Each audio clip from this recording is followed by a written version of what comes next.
ఉన్న బంగారాన్ని విడిపించి ఆ రోజు ఆన్లైన్ రేటుకే మేము కొంటాం. Sharma gold company. నమస్కారం, వెల్కమ్ టు సుమన్ టీవీ. నేను గీతాంజలి. ప్రస్తుతం మనతో పాటు ప్రముఖ ఆధ్యాత్మికవేత్త, జ్యోతిష్య వాస్తు పండితులు గుండెపూడి శివ సుధీర్ శర్మ గురువు గారు ఉన్నారు. వారితో మాట్లాడదాం. గురుగారు నమస్కారం అండి. శ్రీమాత్రే నమః, శ్రీ గురుభ్యో నమః. చాలా మంది అడిగేటువంటి సందేహం ఏంటంటే, ఏంటోనండి ఎప్పుడు బాగుండే ఇంట్లో ఏవో సమస్యలు వస్తూ ఉన్నాయి. అదే ఎవరో పలానా వాళ్ళని అడిగితే నరదిష్టి ఉంది బాగా అని చెప్పారు.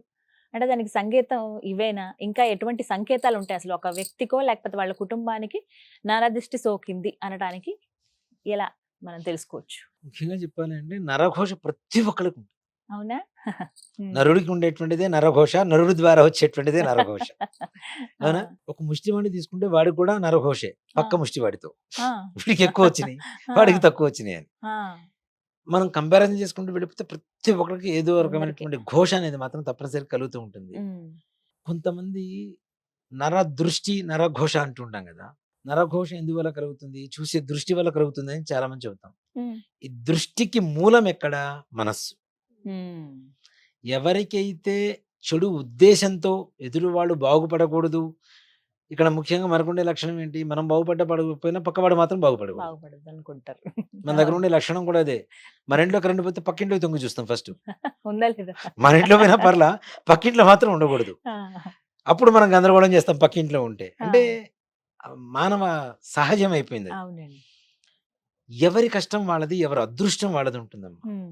ముందుగానే భగవంతుడు ఈ రాత వీడికి ఇలా ఉంది, దీని ద్వారా ఈ యోగం కలగాలి, యోగం కలగాలని ముందుగానే బ్రహ్మలిఖితం రాసి పెట్టేసి ఉంచాడు. దాన్ని ఎవ్వరం తప్పించలేం.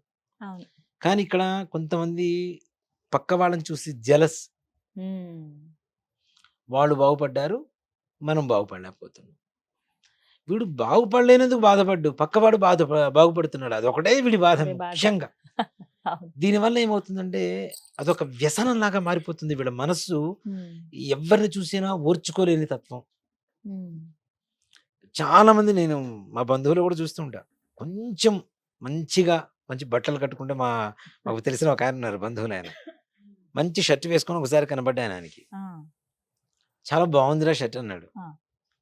బండి మీద వెళ్దా కింద పడ్డా షర్ట్ మొత్తం చిరిగిపోయింది. అయ్యో అన్న 10 నిమిషాలు. నేను అనుకున్నా ఏదో యాక్సిడెంటల్ గా జరిగింది, దీన్ని మనమే తీసుకోవాల్సిన అవసరం లేదనుకున్నా. అదే వ్యక్తితో దాదాపు 4-5 సార్లు నేను ఇట్లాంటి విషయాన్ని చూసాను. నేను అనుకున్నా ఇది పొరపాటు కాదు, తప్పనిసరిగా దృష్టిపాటే ఇది అని. అప్పటి నుంచి అంటే తప్పనిసరిగా ఉంటుంది. అది ఏంటి అంటేనమ్మా, ముందు మనసులో ఉండేటువంటి ఆలోచన, ఎదుటి వాళ్ళని కుచిత భావం అంటాం కదా, ఆ కుచిత భావం ఉన్నప్పుడు, ఆ స్వభావం ఉన్నప్పుడు వాళ్ళు తప్పనిసరి ఎవరిని చూసినా కూడా ఆ రకమైనటువంటి ఇదే మనకంటే ఎలా తెలుస్తుందండి? సంకేతాలు ఏమన్నా ఉంటాయా? ముఖ్యంగా చెప్పాలి అంటే మానవ శరీరం దాని తొందరగా మనకి తెలియజేస్తూ ఉంటుంది. మన శరీరం చూడండి, ఎక్కడికైనా వెళ్ళొచ్చినప్పుడు బడలిక వేరు, నరఘోష వల్ల వచ్చేటువంటి బాడీ పెయిన్స్ వేరు. అలసట వేరేలా ఉంటుంది, ఇది వేరేలా ఉంటుంది. అలసటగా ఒక గంట సేపు పడుకుంటే తగ్గిపోతుంది మనకి, అవునా? కానీ ఈ దృష్టి ద్వారా వచ్చేటువంటివి ఒక 2-3 రోజుల వరకు దాని ఇంపాక్ట్ కనపడుతూనే ఉంటుంది. విపరీతమైనటువంటి రాత్రి మొత్తం నిద్రపోయినా సరే మళ్ళీ పొద్దున్న లేకుండా ఆవలింతలతో మొదలవుతుంది. తప్పనిసరిగా ఆవలిస్తూనే ఉంటారు అనిసేపు.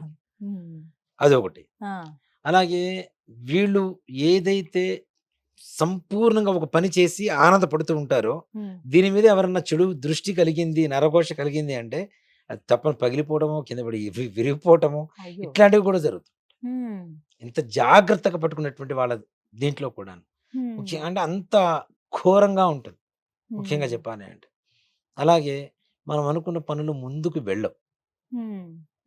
చూడండి, చాలా మంది సీక్రెట్ గా చేస్తుంటారు ఏదైనా పనులు. అసలు ఈ చేతితో చేసే పని ఈ చేతికి కూడా తెలియదు. దేనింటే వాళ్ళకి బాగా అనుభవం, చెప్పడం ద్వారా పనులు పాడైపోతున్నాయి. వీళ్ళు ఏం చేస్తారు అంటే, ఇక్కడ జనాలు ఉండేటువంటి లక్షణం ఎలా ఉంటుంది? ఇప్పుడు పలానా సుధీర్ శర్మ ₹1,00,00,000 సంపాదించేట, నా దగ్గర ₹1,00,00,000 నేను ఎవరికన్నా చెప్పాను అంటే ₹1,00,00,000 సంపాదించేట. ఇంకోళ్ళ దగ్గరికి సుధీర్ శర్మ ₹1,00,00,000 సంపాదించాడు. ఇంకోళ్ళ దగ్గరికి వెళ్ళేసరికి సుధీర్ శర్మ కూడా ₹1,00,00,000 సంపాదించాట. ఇంకోళ్ళ దగ్గరికి వెళ్ళేసరికి సుధీర్ గారు ₹1,00,00,000 సంపాదించాడు. అది ఇంకాస్త దూరం వెళ్ళేసరికి అసలు సుధీర్ గారు ₹1,00,00,000 ఎట్లా వచ్చినాయి అంటే ఇంత ట్రావెల్ అవుతూ ఉంటుంది. ఈ విషయం ఒకే విషయం ఎట్లా చివరికి వెళ్తుందో వచ్చేసరికి చూడండి. వీడికి ₹1,00,000 ఎట్లా వచ్చినా అసలు ఎట్లా వస్తాయి, ఉమ్, మనకెందుకు రావట్లేదు, ఉమ్, అసలు ముందు ఈ విషయాన్ని తెలుసుకుందాం. ఈ రకమైనటువంటి ఇది ఈ ఉమ్, ₹1,00,000 ఇంతమంది దగ్గరికి వెళ్ళేసరికి ఈ ఉమ్. సంపాదించిన సుధీర్ శర్మ దగ్గర ₹1,00,00,000 ₹1,00,000 అయిపోతాయి. ఆ, అంటే వీళ్ళ భావన ఒక్కొక్క రకమైనటువంటి భావన ఎలా ఏదైతే ఉంటుందో ఉంటుందో చూడండి. అదే నిజంగా ఘోషం. అంటే ఉమ్, మనస్సు అనేది ఎందుకు చెప్తాను అంటే నేను వేదం చదువుకునేటువంటి విద్యార్థులు ఉంటారు. ఉమ్, ఇప్పుడు పాఠశాలలు ఒక చోట కూర్చోబెట్టి భోజనం పెట్టడం, ఉమ్, ఎవరన్నా అన్నదాతలు భోజనం ఇవ్వటం ఇవన్నీ జరుగుతూ ఉన్నాయి. ఉమ్, పూర్వకాలంలో నేను చదువుకున్నది కూడా మాధవ కులం అంటారు. ఆ, అంటే నాకు ఒక 4 ఇళ్ళు బ్రాహ్మణులు అప్పచెప్పేవాళ్ళు. ఉమ్, ప్రతిరోజు అమ్మ మాధవ కోళం అని ఉమ్, ఆ సమయానికి వెళ్ళి అడిగితే ఉమ్. ఆవిడ కర్రీస్ ఇవన్నీ తీసుకొచ్చి బాక్స్లో ఇస్తారండి. పెట్టేవాళ్ళు నాకు. ఆహా, ఆ, అవన్నీ మళ్ళీ గురుగారింటికి వచ్చి మొత్తం దేనికి దానికి పెట్టుకొని భోజనం పెట్టుకొని తినేసి ఉమ్, భోజనం చేసి చదువుకునేవాళ్ళం. ఉమ్, మా గురుగారిని అడిగాను, అంటే చదువు చెప్పేటప్పుడు ఉమ్, ఇంత పరిస్థితి దానికి ఎవరైనా ఇస్తారు కదా అంటే, ఉమ్, ఏ తల్లి చేతిలో ఏ మహత్యం ఉందో ఉమ్. వాళ్ళ అంతే కదా. అనుగ్రహం వాళ్ళ చల్లటి దీవెన మీకు కలగాలని నేను ఈ విధానాన్ని ప్రవేశపెట్టారా అని చెప్పి. ఉమ్, అంటే అక్కడ మనస్సే కదా ప్రధానం. అంతే కదండి. ముగ్గురులో సరిగా మనస్ఫూర్తిగా పెట్టకపోయినా ఒక ఆవిడైతే వేద విద్యార్థులు చదువుకుంటున్నారు మంచిగా ఉంటారని ఒక మనస్ఫూర్తిగా పెడతారు కదా. అవును. పెడితే ఆ ఒక్క తల్లి దీవెన చాలు. ఉమ్, ఇక్కడ మంచి జరుగుతున్నప్పుడు మరి చెడుకు కూడా మనసేగా ప్రధానం అవుతుంది. ఉంటుంది. ఎదురు వాళ్ళ ఖచ్చితంగా. దృష్టికి కూడా అవును. ఉమ్, చెడే ప్రధానం అవుతుంది కదా. ఉమ్, కాబట్టి ఎవరైతే చెడు దృష్టితో చూస్తుంటారో వాళ్ళ దృష్టి పడితే మాత్రం ఉమ్, అంటే నరుడి దృష్టికి నల్లరాయి కూడా పగిలిపోతుంది. పగిలిపోతుంది. ఉమ్. మరి ఎలా అండి, వీటికి ఏమైనా పరిహారాలు ఉన్నాయా? ఇప్పుడు మీరు చెప్పినట్టుగా అన్ని సూచనలు కనిపిస్తున్నాయి ఇళ్లలో. అలాంటి వాళ్ళు ఏం పరిహారం చేసుకోవాలి? దీనికి సింపుల్ గా చెప్తానమ్మా. ఉమ్, కార్తీక మాసం ఉమ్, చాలా దివ్యమైనటువంటి నరఘోషకి మంచి దివ్యమైనటువంటి ఒక పరిహారం ఉంటుంది నా కార్తీక మాసంలో. ఈ మాసంలోనే. కార్తీక మాసంలోనే ఇది ఆహా. నిజంగా ఎవ్వరు ఇంతవరకు మీరు యూట్యూబ్ చరిత్రలో చూసుకున్నా కూడా ఎక్కడ చెప్పుండరు, ఎవరు తొందరగా ఆ. బయటికి కూడా తెలియలేదు ఎవరికి. ఉమ్, కార్తీక పౌర్ణమి అసలు నిజంగా చెప్పాలి అంటే, ఉమ్, కార్తీక పౌర్ణమి రోజున మనమందరం ఏం చేస్తాం? ఉమ్, పొద్దున్నే లేస్తాం, తలస్నానం చేస్తాం, దీపారాధన చేస్తాం, శివుడికి అభిషేకం చేసుకుంటాం, వ్రతం చేసుకుంటాం, సాయంత్రం దీపారాధన చేసుకుంటాం, తులసికోట దగ్గర 365 ఒత్తులు కట్ట ఒకటి వెలిగిస్తారు, అవునండి. వెలిగించిన తర్వాత భోజనాలు చేస్తారు ఉమ్, కదా. ఉమ్, కార్తీక మాసంలో కార్తీక పౌర్ణమి రోజున కృత్తికా నక్షత్రం వస్తుంది ఉమ్. ఆ తప్పనిసరిగా. రోజు. ఉమ్, కాబట్టే కృత్తికా నక్షత్రంలో పుట్టింది కార్తికేయుడు కాబట్టి ఉమ్. కార్తికేయుడి పేరుతో ఈ మాసానికి కార్తీక మాసం అనేటువంటి పేరు పేరు వచ్చింది వచ్చింది. తప్పనిసరిగా. ఈ కార్తీక మాసంలో పౌర్ణమి రోజున వచ్చేటువంటి కృత్తికా నక్షత్రానికి సంబంధించినటువంటి ఒక పూజా విధానం చాలా సింపుల్, ఆహా. పెద్ద కష్టపడాల్సిన అవసరం కూడా లేదు. ఉమ్. దాంట్లో ఇంట్లో ఉండేటువంటి సమస్త రోగ భయాలు పోతాయి, ఓ. మృత్యు భయాలు పోతాయి, నరఘోష కూడా పోవడానికి మంచి రెమెడీ దొరుకుతుంది దాంట్లో. ఉమ్, కృత్తికా దీపోత్సవం అని చెప్పి చేస్తారు. ఉమ్. అది చాలా తక్కువ చోట్ల చేస్తూ అవును. ఉంటారు. ఉమ్. మనకి కృత్తికా దీపోత్సవం అరుణాచలంలో చాలా బాగా జరుగుతుంది. అవును. చాలా బాగా చేస్తారు. ఉమ్. 500 కేజీల ఆవు నెయ్యి పోసి పెద్ద ఉమ్. ఒత్తి తయారు చేసి ఉమ్. వెలిగిస్తుంటారు. ఉమ్. దానికి మనకి అరుణాచల జ్యోతి అనే పేరు పెట్టారు, కానీ ఉమ్. అసలు పేరు కృత్తికా కృత్తికా దీపోత్సవం అంటారు దాన్ని. ఉమ్. కృత్తికా నక్షత్రం ఉంటుంది కాబట్టి. ఉమ్. దీంట్లో కృత్తికా నక్షత్రం వచ్చిన పౌర్ణమి రోజున చేయడం ద్వారా ఎంతమంది దేవతల అనుగ్రహం కలుగుతుందో కూడా చూడండి. ఉమ్. కృత్తికా నక్షత్రంలో పుట్టింది సుబ్రహ్మణ్యేశ్వరుడు, కార్తికేయుడు, ఉమ్. ఆయన అనుగ్రహం కలుగుతుంది. కృత్తికా నక్షత్రాధిపతి రవి కాబట్టి ఉమ్. సూర్యుడి అనుగ్రహం కలుగుతుంది. ఉమ్. అంతేకాకుండా పౌర్ణమి రోజున చేస్తున్నాం కాబట్టి చంద్రుడు, ఉమ్. చంద్రుడు సహోదరి ఎవరు? లక్ష్మీ లక్ష్మీదేవి. అమ్మవారు. లక్ష్మీదేవి ఎవరి హృదయంలో ఉంటుంది? విష్ణుమూర్తి హృదయంలో విష్ణుమూర్తి. ఉంటుంది. ఉమ్. లక్ష్మీనారాయణుల అనుగ్రహం కలిగింది. ఉమ్. మనం చెప్పబోయేటువంటి కొన్ని ద్రవ్యాలు ఏవైతే ఉన్నాయో సంపూర్ణమైనటువంటి శనీశ్వరుడికి సంబంధించినటువంటి ద్రవ్యాలు ఉన్నాయి. అలాగే జ్యోతి దీపారాధన, ఇది కూడాను. ఉమ్. దీపారాధన అగ్ని అంటే కుజుడు. ఉమ్. ఇంట్లో కళ్యాణం ఉంది, ఉంది. నరఘోష పోతుంది, ఉమ్. రోగ భయాలు పోతున్నాయి, మృత్యు భయాలు పోతున్నాయి, ఉమ్. సర్వదేవత అనుగ్రహం కలుగుతుంది, ఉమ్. ఇంట్లో లక్ష్మీప్రదంగా ఉంటుంది. ఉమ్. ఇంతమంది విధంగా. దేవతల అనుగ్రహం ఒక్క పనిలో మనకు వచ్చేస్తుంది. ఉమ్. చెప్పారంటే ఉమ్. ప్రతి ఇంటి మీద, ఉమ్. ఇప్పుడు దేవాలయాలు కూడా చేయటం లేదు, చాలా తక్కువ మంది చేస్తున్నారు. ఉమ్. ప్రతి ఇంటి మీద ఎవరైతే ఉమ్.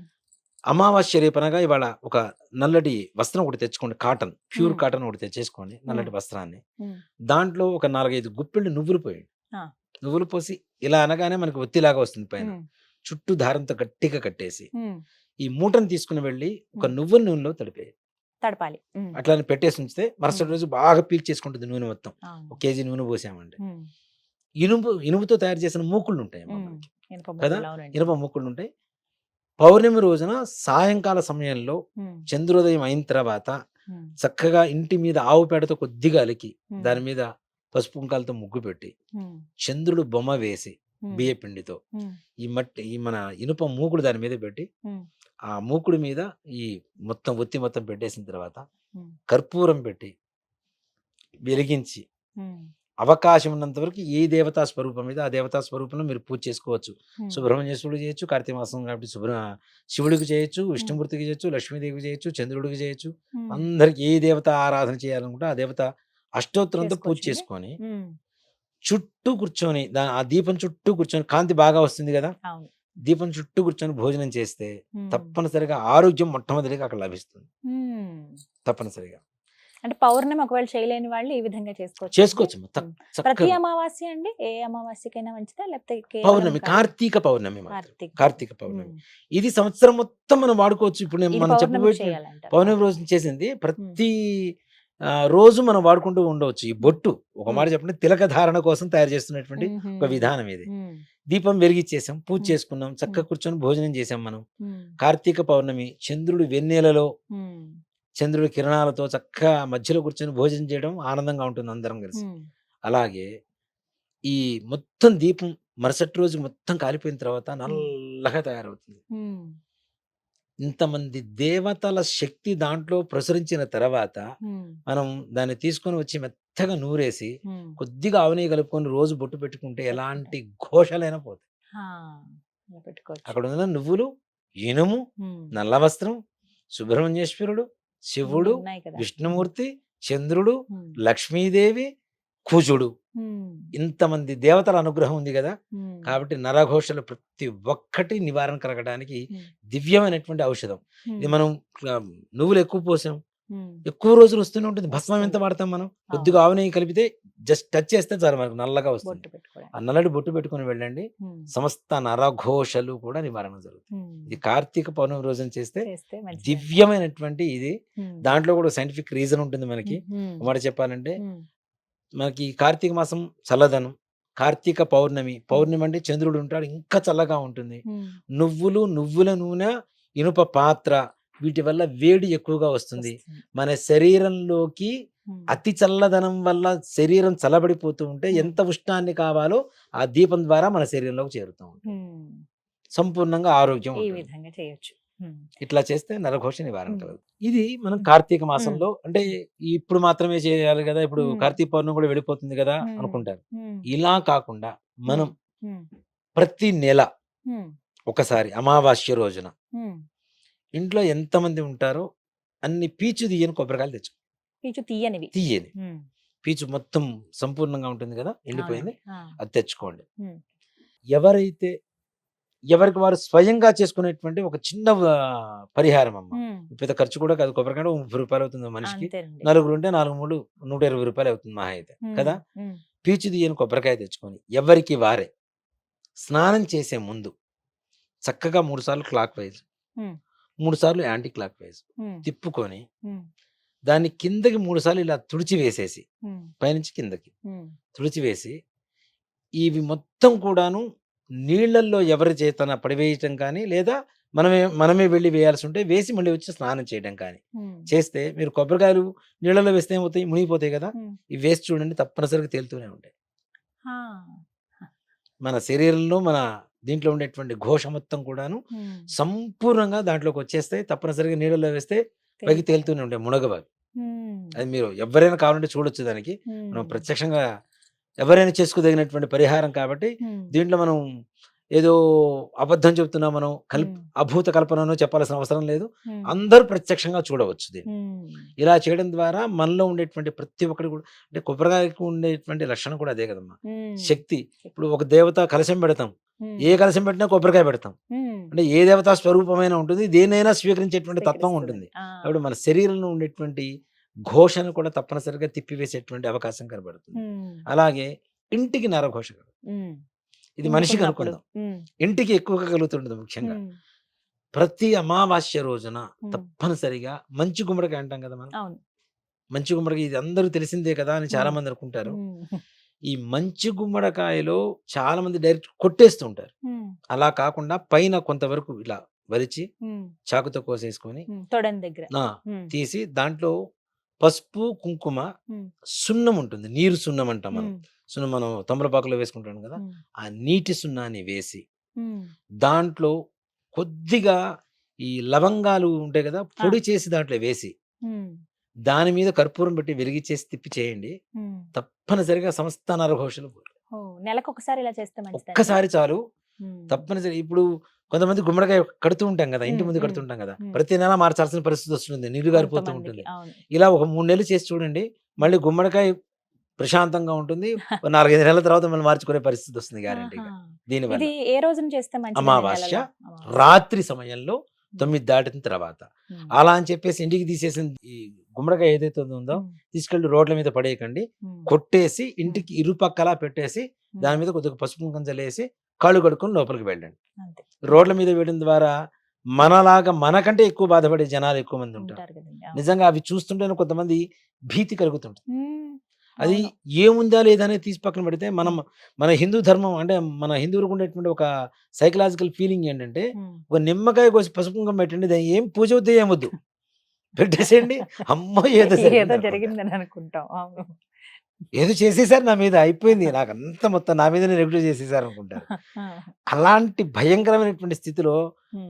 పోయి అమావాస్య రోజున గుమ్మడికాయ రోడ్డు మీద కనబడితే ఎంత ఎంత భయంకరమైనటువంటి స్థితి భయపడతారు. కనబడుతుంటుంది. అవును. ఉమ్, అందులో పసుపు కుంకుమ వేసాం, దాంట్లో ఉమ్. ఈ లవంగాలు పొడి వేసాం, సున్న వేసాం, ఎర్రగా ఉంటుంది, మారుతుంది. అవును. రక్త సమానంగా కనబడుతుంటుంది మనకి. ఉమ్, అది ఇంకా భీతి కలుగు చేస్తుంది. ఉమ్. అందులో మనకి ఇంటికి తీసేసినటువంటి ఆ ఘోష కూడా దాంట్లో ఉంటుంది కాబట్టి అలాంటివి మాత్రం పొరపాటున ఇతరులకు ఇబ్బంది కలిగేలా మాత్రం చేయవద్దు. ఉమ్.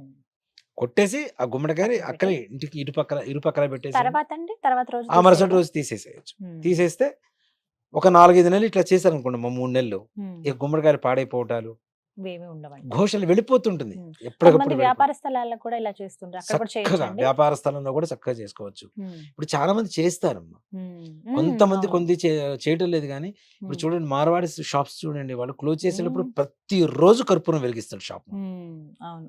ప్రతిరోజు కర్పూరం వెలిగించే బయటకు వస్తాడు ఉమ్, తప్పనిసరిగా. ఏంటంటే తప్పనిసరిగా వాళ్ళ ఆ విధానాన్ని పాటిస్తున్నారు కాబట్టి పాటిస్తారు.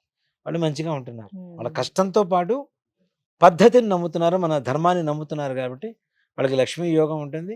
ఈ నరఘోషలు కూడా తిరిగిపోతూ ఉంటాయి. అలాగే మనం ఏంటంటే ఉమ్, మనం కొంత డబ్బు రాగానే మనం ఆడంబరం చూపిస్తాం, వాళ్ళు చూపించరు. ఉమ్. సర్వసాధారణంగా చాలా ఉంటారు వాళ్ళు. ఉంటారు. అవునండి. అవును. వాళ్ళ వైభవం చూడాలంటే వాళ్ళ పెళ్ళిళ్ళకి వెళ్ళి చూడాల్సిందే. అంతే. అంతకుమించి విడి రోజులు ఎక్కడ వాళ్ళ ఉండరాల. వైభవాన్ని చూడడం. మరలా లక్ష్మీదేవి దీపావళి పండుగ రోజున ఇంట్లో లక్ష్మీదేవి నిజంగా తిష్ట వేసుకొని కూర్చుంటుంది అన్నంత వైభవంగా వైభవంగా లక్ష్మీదేవిని పూజ చేస్తారు. చేస్తారు. అవును. ఈ 2 చోట్లని వాళ్ళ వైభవాన్ని చూడగలిగేది మనం. ఓకే. కాబట్టి ఈ ఇలా చేయడం విధంగా. అనేది వ్యాపార ఉమ్, సంస్థలకు చేయొచ్చు, అలానే పరిశ్రమలకి చేయవచ్చు, ఉమ్, ఇంటికి చేయవచ్చు. చిన్న చిన్న షాపులున్నా కూడా దానికి కూడా చేయొచ్చు. దాంట్లో ఉమ్, మన వంశ పరంపరగా వస్తున్నటువంటి అనేక రకాల దోషాలలో ముఖ్యంగా పితృదోషం, స్త్రీ శాపం, ఈ శాపాల వల్ల, దోషాల వల్ల భవిష్యత్తులో ఉండేటువంటి తరాలకి ఏవైతే ఇబ్బందులు కలుగు చేస్తూ ఉంటాయో, సంతానం, వివాహం, అనారోగ్యం, అలాగే ఆర్థిక సమస్యలు, రుణబాధలు, వ్యాపారం, ఉద్యోగం, ఇలా చెప్పుకుంటూ పోతే ప్రపంచంలో ఉండేటువంటి సమస్త బాధలకు కారణమయ్యేటువంటి ఈ పితృదోష, స్త్రీ శాప నివారణం కోసం ఒక్కటే ఒక పూజా కార్యక్రమం ఉంటుంది. అది కూడాను గోకర్ణంలో ఉండేటువంటి మోక్షనారాయణ బలి అనేటువంటి ఒక పూజా కార్యక్రమం.